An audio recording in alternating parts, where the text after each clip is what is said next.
Assalamualaikum warahmatullahi wabarakatuh. Perkenalkan, nama saya Hadiza Nuraini. Jabatan saya sebagai analis sumber daya manusia aparatur ahli pertama di Dinas Kesehatan Kabupaten Balangan. Tugas jabatan fungsional analis SDM aparatur ahli pertama berdasarkan Peraturan Menteri Pendayagunaan Aparatur Negara dan Reformasi Birokrasi Republik Indonesia Nomor 37 Tahun 2020 tentang jabatan fungsional analis sumber daya manusia aparatur. Uraian tugas. Uraian tugas analis sumber daya manusia aparatur ahli pertama diantaranya: 1. Menyusun kebutuhan aparatur sipil negara sesuai pedoman dan peraturan perundang-undangan. 2. Menyusun rancangan pengadaan aparatur sipil negara sesuai pedoman dan peraturan perundang-undangan. 3. Menyusun kerangka kerja, pangkat, dan jabatan aparatur sipil negara sesuai pedoman dan peraturan perundang-undangan. Dan adapun poin-poin uraian tugas lainnya sampai dengan 30 poin sebagaimana yang telah saya muat pada presentasi ini. 5 isu berdasarkan tupoksi.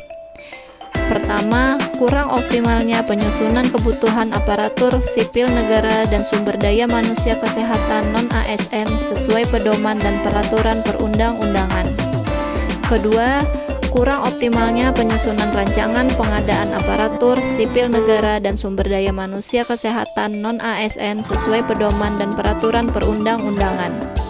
Yang ketiga, kurang optimalnya monitoring atau pemantauan kinerja sumber daya manusia kesehatan non-ASN pada Fasiankes di Kabupaten Balangan. Keempat, kurang optimalnya layanan konseling kinerja sumber daya manusia kesehatan non-ASN pada Fasiankes di Kabupaten Balangan.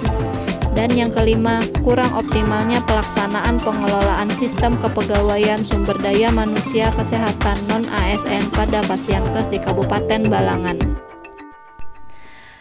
Tapisan isu dengan menggunakan metode APKL: aktual, problematik, kekalayakan, dan layak. 5 isu yang dilakukan penilaian adalah: 1. Kurang optimalnya penyusunan kebutuhan aparatur sipil negara dan sumber daya manusia kesehatan non-ASN sesuai pedoman dan peraturan perundang-undangan. 2. Kurang optimalnya penyusunan rancangan pengadaan aparatur sipil negara dan sumber daya manusia kesehatan non-ASN sesuai pedoman dan peraturan perundang-undangan. 3. Kurang optimalnya monitoring pemantauan kinerja sumber daya manusia kesehatan non-ASN pada Fasiankes di Kabupaten Balangan. 4. Kurang optimalnya layanan konseling kinerja sumber daya manusia kesehatan non-ASN pada Fasiankes di Kabupaten Balangan. 5. Kurang optimalnya pelaksanaan pengelolaan sistem kepegawaian sumber daya manusia kesehatan non-ASN pada Fasiankes di Kabupaten Balangan. Dari 5 isu tersebut, didapatkan 3 nilai tertinggi. Untuk selanjutnya akan dilakukan analisis menggunakan metode USG. Analisis isu dengan metode USG: urgensi, seriousness, dan growth. Dari hasil penilaian 3 isu tersebut, dilakukan perankingan nilai tertinggi, yaitu kurang optimalnya pelaksanaan pengelolaan sistem kepegawaian sumber daya manusia kesehatan non-ASN pada Fasiankes di Kabupaten Balangan. Analisis masalah dengan fishbone diagram. Dari isu atau masalah kurang optimalnya pelaksanaan pengelolaan sistem kepegawaian sumber daya manusia kesehatan non-ASN pada Fasiankes di Kabupaten Balangan. Terdiri dari petugas yang bertanggung jawab mungkin belum memiliki pelatihan atau pemahaman yang cukup tentang manajemen SDM. Prosesnya, data SDMK yang kurang terupdate. Alatnya, belum maksimalnya pengelolaan data SDMK dengan menggunakan aplikasi online seperti spreadsheet. kebijakan kurang maksimalnya rencana kebutuhan SDM jangka panjang, materialnya kendala dalam konektivitas yang menghambat pertukaran data. Alternatif pemecahan masalah. Masalah utama, kurang optimalnya pelaksanaan pengelolaan sistem kepegawaian sumber daya manusia kesehatan non-ASN pada Fasiankes di Kabupaten Balangan. Akar masalah. Pertama, petugas yang bertanggung jawab mungkin belum memiliki pelatihan atau pemahaman yang cukup tentang manajemen SDM. Kedua, data SDMK yang kurang terupdate. Ketiga, belum maksimalnya pengelolaan data SDMK dengan menggunakan aplikasi online seperti spreadsheet. Keempat, kurang maksimalnya rencana kebutuhan SDM jangka panjang. Dan yang kelima, kendala dalam konektivitas yang menghambat pertukaran data.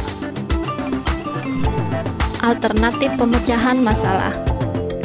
Lakukan survei atau asesmen untuk mengetahui secara spesifik kesenjangan pengetahuan dan keterampilan yang dimiliki oleh petugas. Membuat standar operasional prosedur SOP yang jelas dan wajib mengenai frekuensi dan mekanisme pembaruan data SDMK. Misalnya, data dasar harus diverifikasi setiap 6 bulan, data pelatihan diupdate setelah pelatihan selesai, dan perubahan status harus segera dilaporkan. Membuat template spreadsheet yang seragam untuk Fasiankes.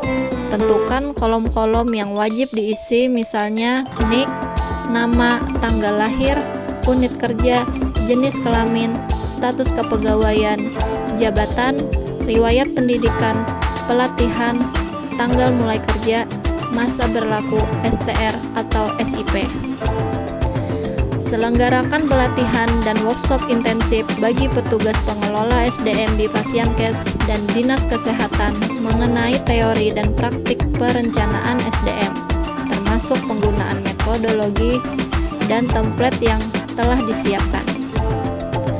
Peningkatan infrastruktur jaringan lokal dan eksternal. Demikian presentasi dari saya.